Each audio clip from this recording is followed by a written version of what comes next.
नमस्कार, आप देख रहे हैं न्यूज 18 राजस्थान। आपके साथ मैं हूं अभिषेक। जयपुर से बड़ी खबर आपको बता दें, गलता गेट इलाके में डकैती हुई है। कारोबारी के घर बड़ी डकैती की वारदात को अंजाम दिया गया है। करीब 70 लाख रुपए कैश और जेवरात लूटे गए। 5 हथियारबंद बदमाशों का तांडव देखने को मिला है। नागतलाई के पास कॉलोनी में लूटपाट की गई है। पुलिस ने जयपुर शहर में नाकाबंदी की है। अधिक जानकारी के साथ सहयोगी विष्णु शर्मा हमारे साथ जुड़ गए। विष्णु, क्या जानकारी? देखिए, जयपुर के गलता गेट इलाके में बड़ी डकैती की वारदात हुई है, जो कि एक आटा कारोबारी की यहाँ पर बताई जा रही है, जहां पर उनके परिवार को बंधक बनाकर हथियारबंद 5 बदमाश ने करीब 70 से 80 लाख रुपए कैश लूटे। उसके अलावा बताया जा रहा है कि लाखों रुपए के जो है जेवरात, सोने चांदी के जेवरात यहाँ से घर से लूटे गए हैं। जो कुल मिला के डकैती की जो अमाउंट जब तक सामने आए, 4 से 5 करोड़ की डकैती अब तक की बताई जा रही है प्रारंभिक तौर पर। और बड़ी मुश्किल से परिवार ने डकैतों के भागने के बाद में खुद को खोला। उसके बाद गलता गेट थाना पुलिस को सूचना दी, जब जाकर के डीसीपी नॉर्थ, उसके अलावा गलता गेट थाने का जो पूरा जाब्ता है, जो आला अधिकारी है, वो फिलहाल मौके पर पहुंचे। और परिवार जो है काफी बदमाश हालत में, बताया जा रहा है कि 5 बदमाश थे, जिनमें 2 बदमाशों के पास में हथियार थे।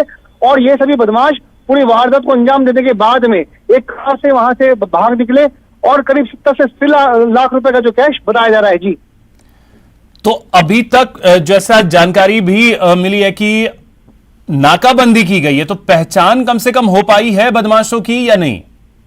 देखिए, अब तक बदमाशों की पहचान नहीं हो पाई। उनकी बोलियों का जो हुलिया वो लिया जा रहा है। आसपास जो सीसीटीवी कैमरे थी वहां पे लगे हुए हैं, क्योंकि ये सूरजपुर अनाज मंडी के आसपास की घटना है, जहां पर एक घर में घुस करके इस वारदात को अंजाम देना अभी तक बताया जा रहा है। प्रारंभिक जो सूचना हमारे पास आई है, तो पुलिस अधिकारी अभी फिलहाल मौके पर मौजूद है। परिवार के सदस्यों से वहां पे बातचीत की जा रही है, कारोबारी से बातचीत की जा रही है, और ये आसपास के जो सीसीटीवी फुटेज वहां पे लगे हुए हैं, तो वो भी देखे जा रहे हैं ताकि बदमाशों का हुलिया सामने है। उसके अलावा उनकी भाषा का जो तरीका था, वो पुलिस जो है मालूम करने का प्रयास कर रही है, ताकि कौन सी गैंग ये हो सकती है। क्या ये जयपुर के कोई स्थानीय कोई बदमाशों की गैंग है, या फिर कोई जिस तरह के बड़ी वारदात को अंजाम दिया गया है। चलिए, ठीक है, बहुत शुक्रिया विष्णु आपका तमाम जानकारी के लिए।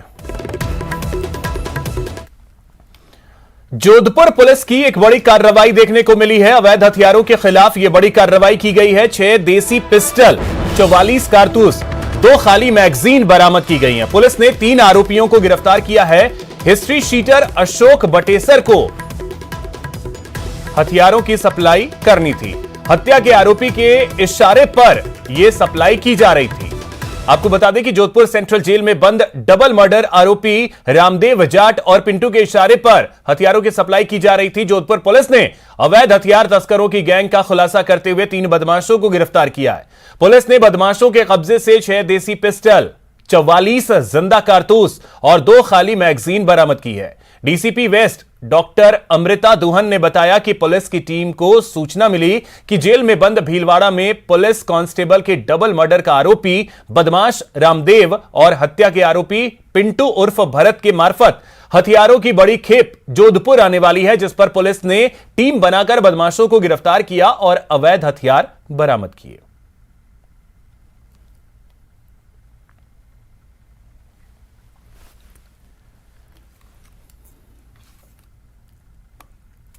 जो पूरा अपना एक नेक्सस था संगठित अपराध का, ये जो पिस्टल अभी इधर आई थी जोधपुर में, ये फिर आगे तस्करों को दी जा रही थी, ताकि सप्लाई की जा रही थी, ताकि वो मादक पदार्थ की तस्करी में इसका इस्तेमाल कर सके।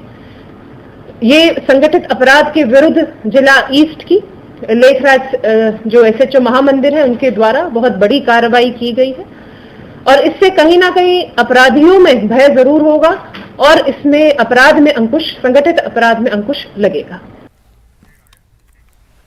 जोधपुर में अपनी ही नाबालिग पोती को प्रताड़ित करने का वीडियो वायरल हो रहा है। घटना देचू की बताई जा रही है, जहां दादा दादी ने नाबालिग पोती के हाथ पैर बांधकर प्रताड़ित किया। यह वीडियो सोशल मीडिया पर वायरल हो रहा है। वीडियो वायरल होने के बाद स्थानीय लोग पहुंचे और मासूम के हाथ खोले। दादा दादी का कहना है कि बच्ची की मानसिक स्थिति ठीक नहीं है, इसी कारण हाथ पांव बांध रखे थे। जानकारी के मुताबिक बच्ची के पिता ने दूसरी शादी कर रखी है और दूसरी पत्नी के साथ धुंधाड़ा इलाके में रहता है। फिलहाल पुलिस ने दादा दादी को आगे से ऐसी हरकत नहीं करने की चेतावनी दी है। साथ ही माता पिता को बच्ची को साथ रखने की हिदायत दी। राजसमंद जिले के नाथद्वारा नगर में स्थित राजकीय उच्च प्राथमिक विद्यालय सिंघाड़ा में शिक्षकों की कमी सहित विभिन्न मांगों को लेकर आज विद्यार्थियों और अभिभावकों ने स्कूल पर तालाबंदी कर दी, सड़क पर जाम लगा दिया और नारेबाजी करने लगे। वहीं 1 घंटे के विरोध प्रदर्शन के बाद मौके पर पहुंचे सीबीईओ राजेंद्र कुमार ने स्कूल का ताला खुलवाया और परिजनों से समझाइश की।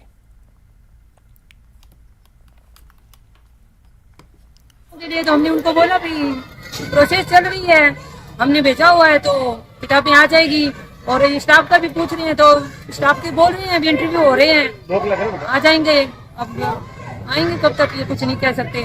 जाए थोड़ी बड़ी करके उसको क्लासों को व्यवस्थित करे, टीचर्स सही जवाब नहीं देते। मैंने राजेंद्र हेडा से भी बात की थी, राजेंद्र हेडा जी कहे कि मैडम आप इस तरह से बात नहीं कर सकते हो, तो ये क्या है, हम एक दूसरे के ऊपर ये नौकरी वाले सब एक दूसरे के ऊपर जुड़ने का काम करते हैं। ये शिक्षकों की मांग के लिए कर रहे हैं, तो उसके लिए मैंने इनको आश्वस्त कर दिया कि अंग्रेजी मीडियम के लिए इंटरव्यू जिला स्तर पर हो चुके हैं और उनके आदेश जारी होना अभी 2-3 दिन में हो जाएंगे। जयपुर हेरिटेज की महापौर मुनेश गुर्जर ने सफाई व्यवस्था को लेकर लापरवाही बरत रहे अधिकारियों को साफ चेतावनी दी, आदत से बाज आओ या अंजाम के लिए तैयार रहो। गौरतलब है कि बार बार नोटिस जारी करने पर भी अधिकारी बाज नहीं आ रहे, जिससे नाराज होकर मेयर ने लापरवाह अधिकारियों को आड़े हाथों लिया। मेयर ने आज सिविल लाइन जोन की 1 दर्जन कॉलोनियों का अधिकारियों के साथ निरीक्षण किया और लापरवाहों को 3 नोटिस के बाद सस्पेंड करने की बात कही।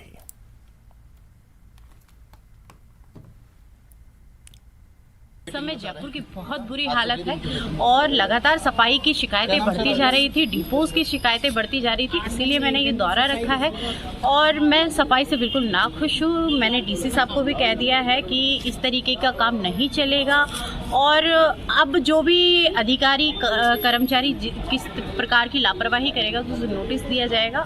इवनली अगर 3 नोटिस मिलने के बाद मैं उस अधिकारी और कर्मचारी को सस्पेंड नहीं कर चुकी, तो इसीलिए काम की लापरवाही बर्दाश्त नहीं होगी, सफाई व्यवस्था दुरुस्त होनी चाहिए। प्रदेश में सक्रिय नया वेदर सिस्टम आफत बनकर बरस रहा है। 2 दिन से लगातार हो रही भारी बारिश से कई जिलों में बाढ़ आ गई, गांव के गांव पानी में डूबे हैं, हजारों लोग फंसे हैं। हालात से निपटने के लिए एनडीआरएफ, एसडीआरएफ और सेना की टीमें जुटी हुई हैं। यहां 2 दिन से 14 जिलों में लगातार बारिश हुई है।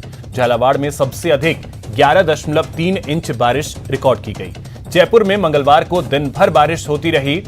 इन 2 दिनों में ही 6 बड़े बांधों के गेट खोले गए हैं। प्रदेश के 33 में से 26 जिलों में अब तक औसत से करीब 20% ज्यादा बारिश हो चुकी है।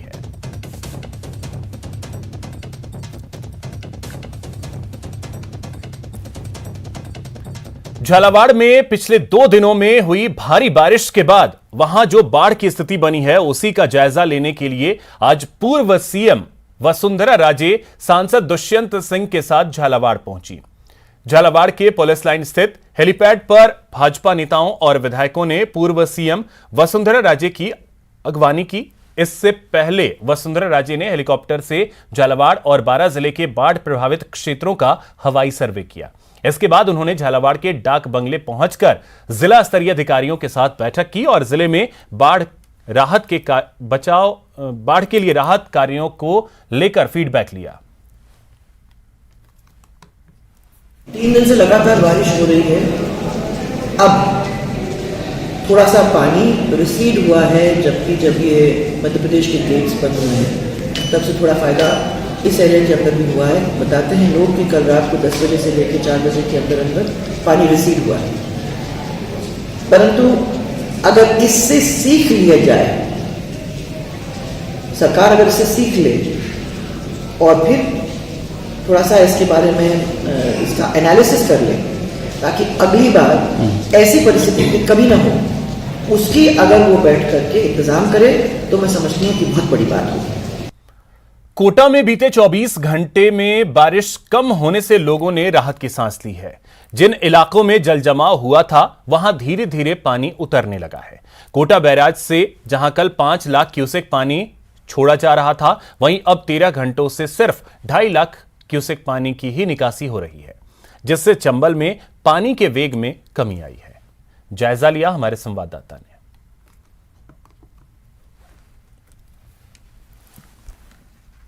कोटा संभाग में आफत के पानी का कहर लगातार जारी है। पूरे संभाग में पानी ने लोगों को मुसीबत में डाल रखा है। इस वक्त हम कोटा बैराज पर खड़े हैं और कोटा बैराज की तस्वीरें आपको दिखाते हैं। ये नज़ारा जो है वो कोटा बैराज का नज़ारा है। देखने में बेहद मनमोहक दिखने वाला ये नज़ारा कोटा बैराज का है। कोटा बैराज के इस वक्त 13 गेट खोले हुए हैं और 2.5 लाख क्यूसेक पानी की निकासी की जा रही है। कल यही निकासी 5 लाख क्यूसेक से ज़्यादा थी। 5 लाख क्यूसेक पानी से कल ज़्यादा छोड़ा जा रहा था, जिसकी वजह से कोटा के कई इलाकों में बाढ़ की स्थिति उत्पन्न हो गई थी। कई इलाकों में नावें चलाने की नौबत आ गई थी, लेकिन पीछे से पानी का जो दबाव है वो कम हुआ है, जिसके चलते कोटा में भी पानी कम आ रहा है और कोटा से कम निकास भी किया जा रहा है। आवश्यकता जताई जा रही है इस बात की कि बरसात ना हो, क्योंकि अगर कोटा में बरसात हो जाती है तो हालात विकट हो सकते हैं, क्योंकि फिर उसी स्पीड के अंदर पानी कोटा पहुंचेगा और कोटा बैराज से उसे निकालना मजबूरी हो जाएगी, जिसकी वजह से जो बाढ़ के इलाके हैं उनमें बढ़ोतरी हो सकती है। लेकिन बहरहाल बात की जाए तो राहत की बात यही है कि जो कोटा में पानी का निकास है वो कम हो गया है। कोटा से कम पानी निकाला जा रहा है, जिसकी वजह से आने वाले समय में राहत मिलने की उम्मीद जताई जा रही है। योगेश त्यागी, न्यूज़ 18 कोटा। कोटा के ग्रामीण इलाके में इटावा उपखंड के कई गांवों में पानी के बीच फंसे करीब 300 लोगों का आज रेस्क्यू किया गया। अलग अलग इलाकों से रेस्क्यू कर इन 300 लोगों को बाहर निकाला गया और फिर सुरक्षित स्थानों पर पहुंचाया गया। बताया जा रहा है कि कस्बे में बोट द्वारा स्थानीय लोगों का रेस्क्यू कर उन्हें बाहर निकाला जा रहा है। आपको बता दें कि भारी बारिश के चलते कोटा ग्रामीण की इटावा उपखंड के दर्जनों गांव टापू में तब्दील हो गए हैं। वहीं इटावा कस्बे में भी लोगों को भारी परेशानी का सामना करना पड़ रहा है।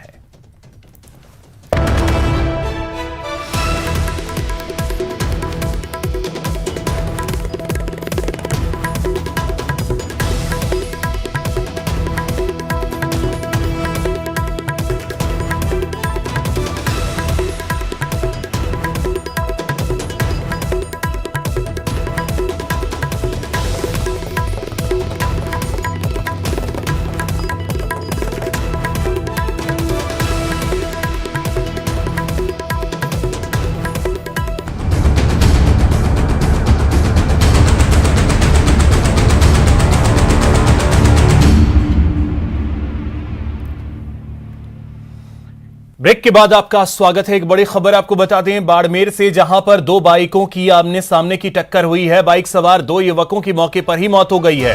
बाइक सवार 3 लोग गंभीर रूप से घायल हुए हैं। उपखंड के तिलवाड़ा जसोल रोड पे यह हादसा हुआ है। तो बाइक सवार 2 युवकों की मौत हो गई है, जबकि 3 लोग जो हैं वो घायल हो गए हैं, जिन्हें इलाज के लिए अस्पताल में भर्ती करवाया गया है। उपखंड के तिलवाड़ा जसोल रोड पर यह हादसा हुआ।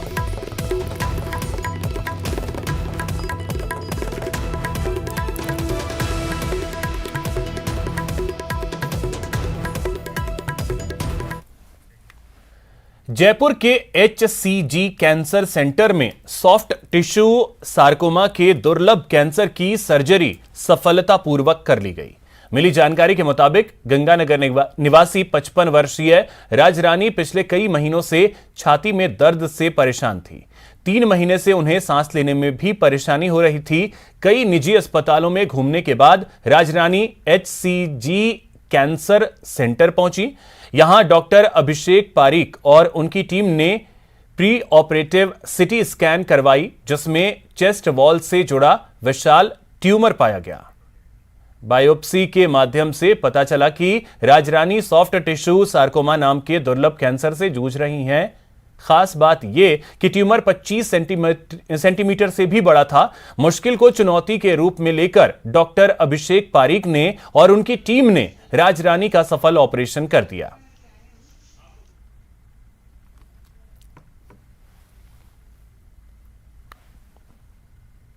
सर्जरी इसका मेन ऑप्शन रहता है, पर सर्जिकली हमारे सामने चैलेंज था कि इतने बड़े ट्यूमर को निकालना था। उसके बाद में पोस्ट ऑपरेटिव फेज़ में रिकवरी एक हमारे लिए बड़ा चैलेंज होता है, पेशेंट को ठीक करके घर भेजना। बट हमने सर्जरी प्लान किया with a good effort, good team support, pain management, good anaesthesia support और फिजियोथेरेपिस्ट की हेल्प से हम लोगों ने अचीव किया।